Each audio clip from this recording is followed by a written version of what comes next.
What's up guys, and welcome to today's video and the third part of the Haunted 50 series, a series where we explore the most haunted, paranormal, and downright creepy places across America, with each video focusing on a particular state, and today's episode focusing on the state of Nebraska, and places such as Concordia University's David's Hall, Seven Sisters Road, the state capitol, and a place built on an Indian burial ground, where they actually found bones under the place during construction. So without further ado, let's dive right into today's video and the mysteries and all the crazy stuff behind these locations.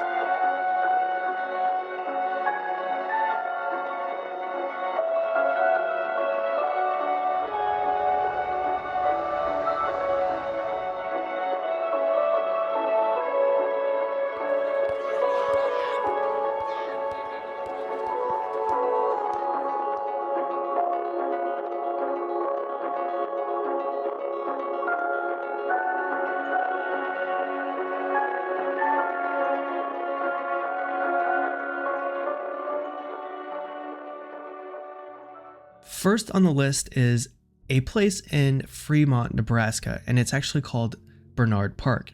And from first glances, it kind of looks like a normal park, but once you look more into it, you'll see the darker side behind it. But when looking at it, it's a small park with a gazebo and playground. But actually, I want you guys to look at this picture, and it's actually an entrance to the park, and I want to see if you guys notice anything weird. Maybe it looks like something else. Looks like something familiar. I don't know, to me it kind of looks like the entrance to a cemetery, but I don't know. Anyways, let's get into the history behind the park, and that goes all the way back to when the town was first founded in 1856. And as settlers started traveling west, and like as the Mormons started traveling west, they would actually use this location as a stopping point and a place to kind of take a rest in between the long travel from the east to where they would eventually settle. The foot traffic would lead to eventually 13 cabins being built by 1857. And by 1865, the Union Pacific Railroad would actually end up making its way into the town. And as the town grew, they would eventually have to build a cemetery, which they would call Green Grove Cemetery. And many of the founders of Fremont would actually end up being buried here. But as mentioned before, this isn't a cemetery that we're talking about, it's a park. So as the town grew and more people ended up moving into the town, they would actually outgrow this cemetery.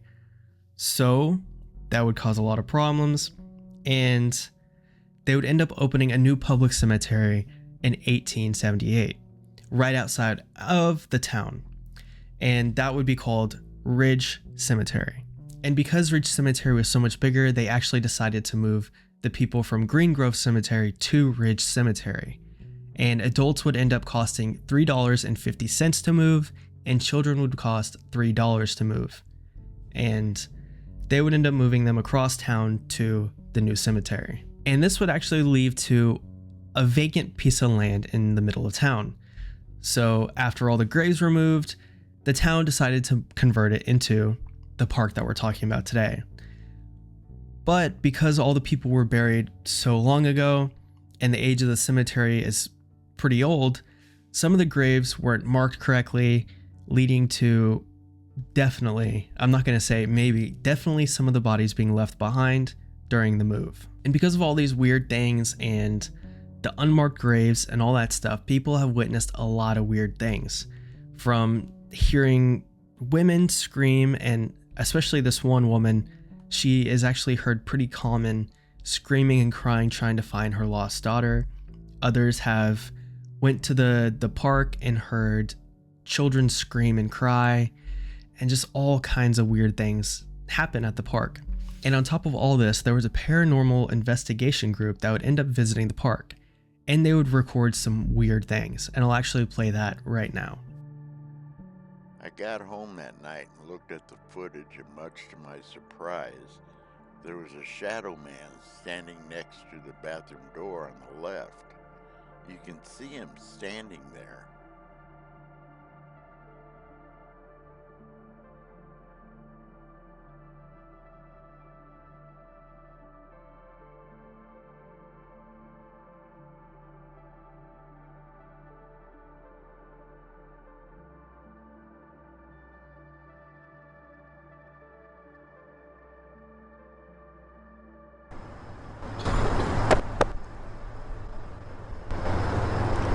So guys, I was just rewatching those clips and watching them more closely, and I don't really think that those clips or all those clips are real.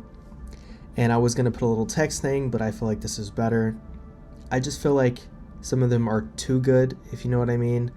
Other ones that they posted just aren't good enough.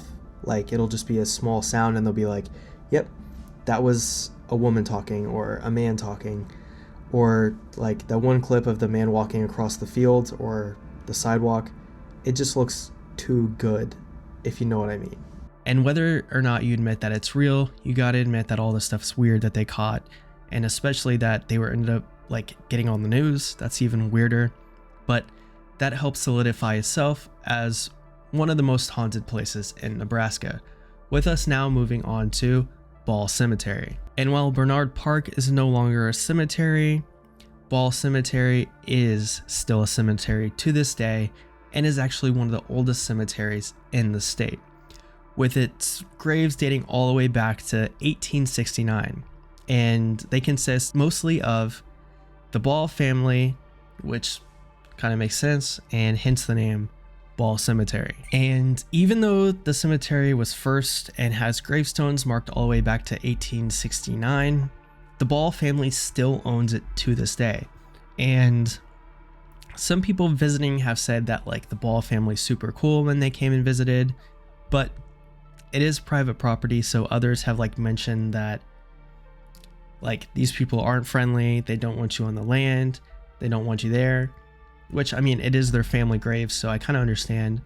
So if you do plan on like going and visiting, try to get permission, or I don't know, be careful, because I've also heard that they have dogs to protect the land and you don't want getting bit by any doggos. Finding more history about Ball Cemetery was kind of difficult, but around the time that like the cemetery was first started, we can kind of infer like what the family was doing based on history going on in the area. And just a few years before 1869, when the first grave was found, Nebraska was admitted into the United States as a state. And then in the 1870s and 80s, a lot more people started moving into the area and started making Nebraska a more populated state.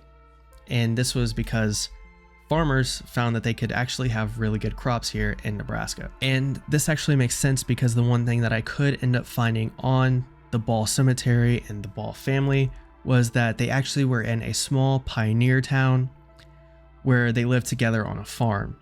And on top of this, we can also see that one of the grave markers was actually a stump or a tree stump. And these grave markers were actually very common in the Victorian era. Just more interesting information about the cemetery and some of the history behind it.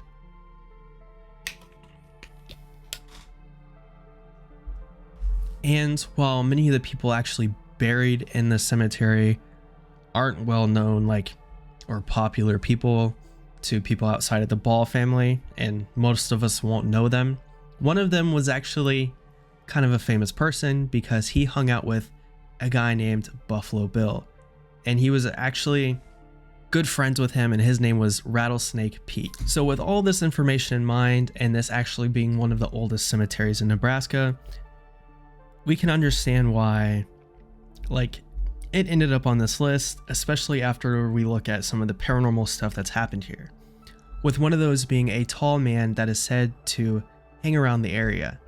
And he's known to actually have a pretty bad temper, and if you make him mad or anything like that, you'll end up leaving with scratches or just an overall bad time there at the cemetery. He'll kind of pick on you, leave marks on your arms, and all kinds of weird, creepy stuff. And other people have also mentioned a woman that they believe is called Mary Mewford. Sorry if I pronounced it wrong, but they'll often hear voices from the woman, and she'll often also pull on people's clothes as they walk through the cemetery. And after she gets done pulling the clothes, she'll often laugh. So I don't know if it's a malicious thing or she's just messing with people. I don't know. But another even stranger thing other than the woman and the tall malicious man is that people have seen gravestones be up and then fall over and then all of a sudden raise back up by themselves.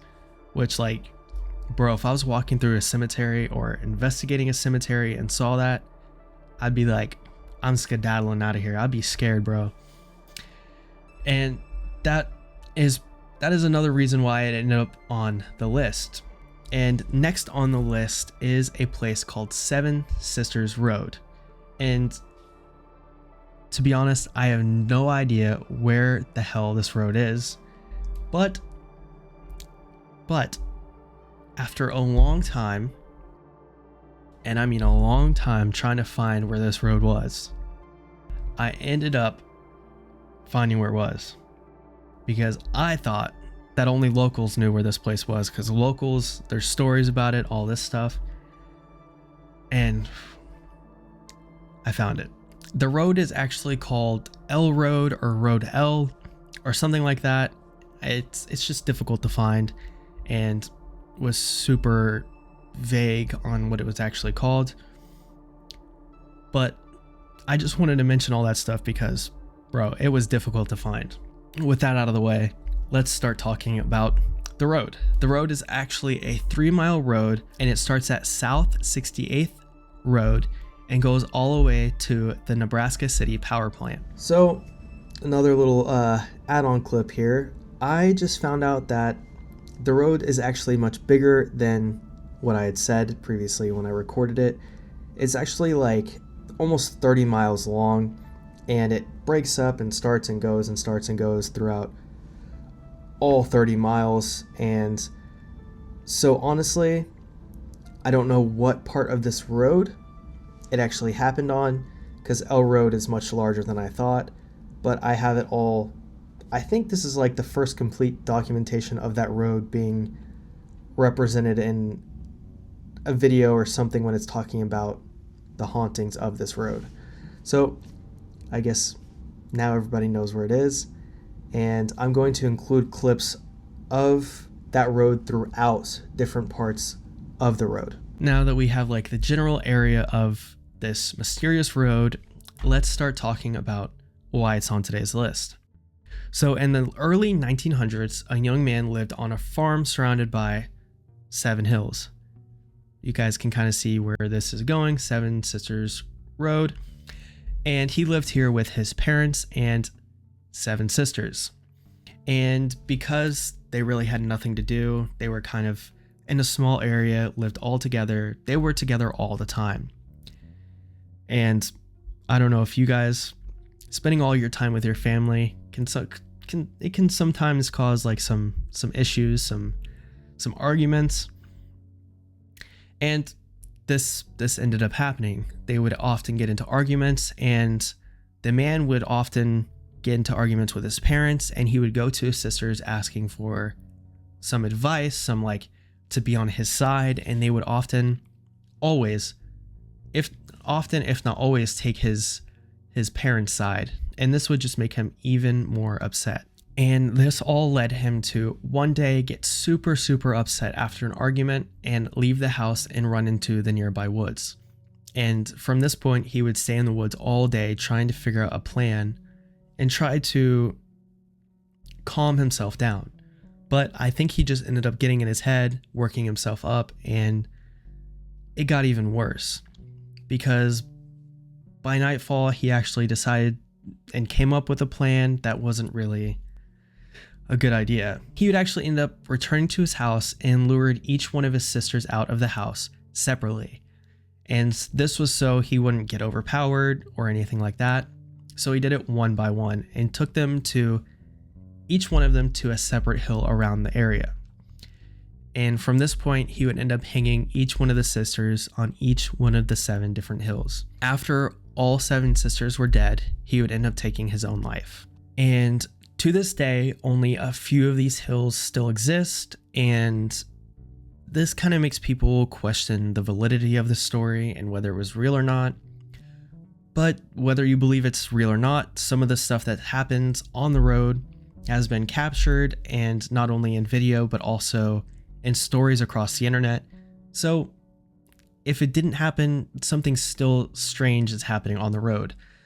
And some of these things are like people pulling onto the road, and as soon as they pull on the road, this is kind of like a reoccurring thing on roads, but their headlights will turn off or their car will turn off, or they'll dim, the lights will dim. It's just all kinds of weird things. And on top of this, people have also reported hearing screams from the sisters that were hung at the time.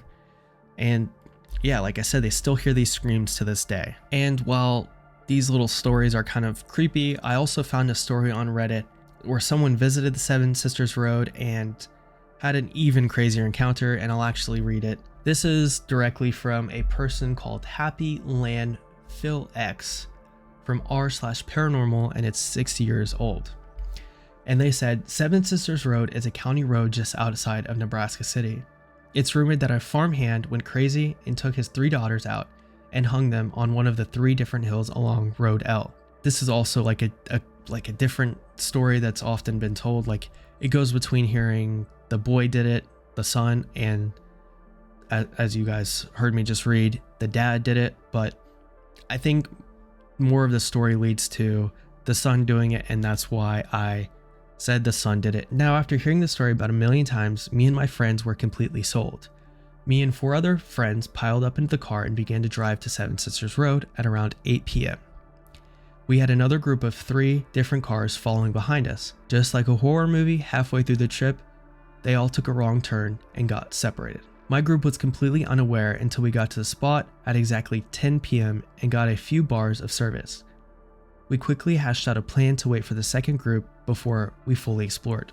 So my friend, let's call him C, and I got out of the car and started running up and down the hill, not taking anything serious. Now, as one would expect in Nebraska, where we had miles and miles of cornfields, we were surrounded, and the top of the hills was a farmhouse with all the lights out. My friend C and I found a strange dip in the corn and turned out to be a small path, so we took it. Halfway down the path, me and C stopped for some reason, and everything got super quiet. And then right smack between 2 of us, we heard a man with a very deep voice clear his throat. None of my friends had that deep voice, and C and I were looking directly at each other. It felt right in my face. We bolted out of the corn to find our 3 other friends only a couple feet down the road from us. They asked what happened and if we were okay, and before we could say anything, my friend Jay looked over in the corn and gasped, sprinting back to the car within seconds. Later, we found out that she saw a man standing deep in the corn, and when she gasped, his head snapped in her direction. And while this story goes on, this was just a few things that happened to them when they visited the Seven Sisters Road area. So, as I mentioned, whether or not you believe in the story, again, it's just all of these places, it has that thing like, is it real, is it not? But all these stories make you think like, why are all these unexplainable things happening?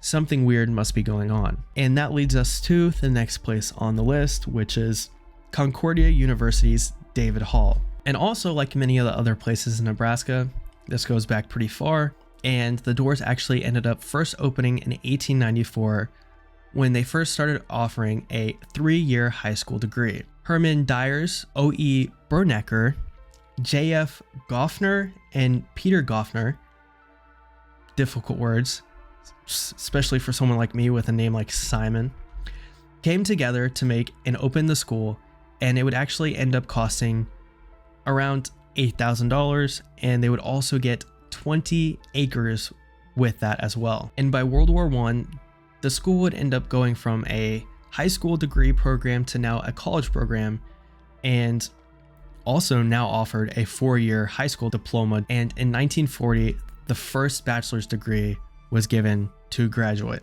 And since then, the Lutheran College has continued to grow. And as the school continued to grow, the need for dorms also continued to grow. So they kept building new parts of the school, new dorms, and this would end up leading them to start construction on David Hall in the 1970s. And once they started construction, they would end up finding a decent amount of Native American bones under where they were planning on building.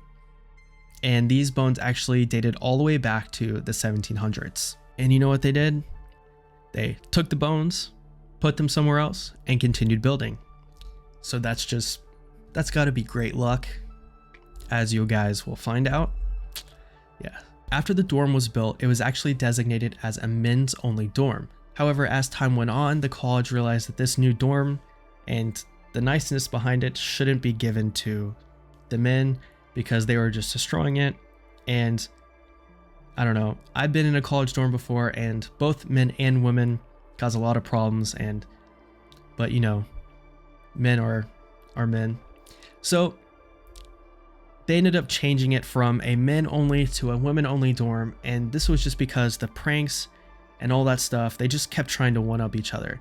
And this would end up to a fatal accident that would happen to one of the boys at the dorm before it was converted into a women's only dorm. And this is actually a quote from a student at the time. They lit a ball of t-shirts on fire and rolled it down the hallway and turned the stairs into a slip and slide. There was a little freshman boy at the bottom who didn't know what was going on, and it hit him and he died. So this kind of shows you that all of these wanting up of each other and all these things ended up leading to this boy dying. And while there isn't any official documentation of this freshman dying, honestly, it kind of makes sense because the school would want to hide that as much as possible so it doesn't give them a bad reputation. And so people keep going to the school and keep giving them money, because at the end of the day, all colleges are just businesses giving you a piece of paper. Anyways, because of these things, from the boy dying to the Indian burial ground, it was probably haunted from the day it was built. Since the official documentation of it being haunted, students at the school have reported seeing the boy and other apparitions throughout the dorm. And some of the things that they've reported are like their irons being left on, or hair dryers like coming on and off by themselves. And they've also mentioned apparitions of the boy walking around the halls, but to be honest, they might just be saying that it's an apparition so they can get away with having boys in their dorm. But I don't know. On top of this, the building that was originally built when the school was first built, Founders Hall, it is still open to this day. However, the top few floors are closed. And they say it's closed because of some construction things. They're worried about the top floors collapsing. They're saying they're not stable, but students on campus say that it's for a different reason. And they often have heard people running around upstairs even when you're not supposed to go up there, and young children talking. So I don't know, is it closed because there's people upstairs, or a lot of apparitions upstairs, or is it closed because it's unsafe? Or maybe both. The last haunting on today's list is the Capitol building of Nebraska. Before construction of the building began, a man named Thomas Kimball would be hired as the advisor for the project. And from here, he would come up with a competition to see who would come up with the best designs and architecture for the state capitol. And with little restraints, he would pretty much just tell them, hey, make something cool and we'll pick the best one. And by 1920, Bertram Goodhue would be announced as the winner. And Goodhue would actually pull inspiration from multiple styles, relying mostly on a classical but also Gothic style. Oh, bro, words are hard. And also a Assyrian style. I probably said that wrong, but it is what it is. And also a few other styles littered in there. Again, it was very open.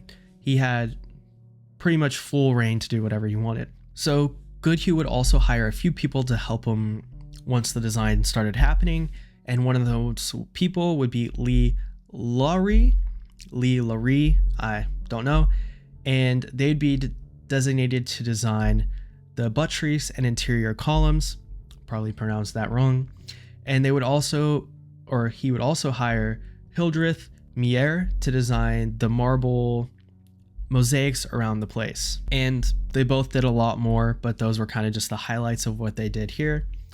And the whole building is just completely surrounded by different art and a bunch of different cool stuff. I'll show some interior stuff like sculptures, all kinds of crazy stuff. The main focus of the building would be the 400-foot tower in the middle, and it would be surrounded by 3-story buildings all the way around. And they first broke ground in April 15th, 1922. It would end up being constructed in a 4-phase process, with each phase being a certain area of the construction, with phase 1 working on the northern and southern sections of the buildings. And this phase would end up lasting 2 years. Phase 2 would start in 1925, and it would include the east side as well as the base for the middle tower. This phase would end in 1928, and it would then go to phase 3, which included the main middle piece 400-foot tower of the center, or in the center. As this phase ended in 1930, they would move on to phase 4, and that would be the west side of the building, and it would end construction or finish being built in 1932. Ultimately, the Capitol building would end up costing around $9,800,449.07, which is around, it's crazy, $225,813,792 today. So with all this in mind and the history being explained, let's dive into some of the mysteries and the mysterious deaths and all that stuff that have happened at the Capitol, which, similar to the dorm buildings, well, at least kind of similar, the Capitol building is said to be built on like native land, and it's said to be holy land according to Native Americans that like lived or in the area or around the area. So again, I don't know, that could be like good juju, that could be bad, like karma, I don't know, but like maybe that's why the mysterious deaths ended up happening. And one of those mysterious deaths would be an inmate who would end up coming to work at the Capitol. And this would end up happening in 1968. And this inmate would actually be told to put Christmas lights around the top of the 400-foot tower. So he'd start putting lights up, and I don't know if you guys do it, but he would end up looking down. I usually look down when I'm at a high place just to see what's going on. Kind of freaks me out, but I do it anyways. And he would end up doing the same thing. And this would start or cause him to start panicking, and he ended up having a heart attack and would fall from the 400-foot tower. And according to the Daily Nebraska, people still hear the man falling to this day, or screaming, or having a panic attack up on the top of the tower. This is actually not the only death or strange death that's occurred due to the height of the tower. And some people say it's like because of vertigo or acrophobia. Again, these words, bro, super simple. I'm like first grade level reading here, and it's these things are difficult. According to people that work there or like have been there or visited there, the handrails are kind of short, so that could also be a reason why these deaths are happening. Another death, or a few more deaths that would end up occurring, was from 2 different people, a man and a woman. At 2 different occasions, they would climb up the steps. They would end up getting super dizzy.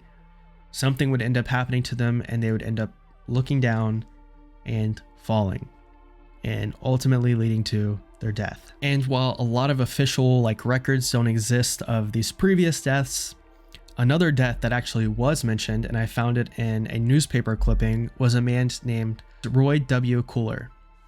And the newspaper clipping was published in 1945, which explains that the man climbed like 250 feet up to the 14th floor of the building or the tower, and either jumped or fell from the top.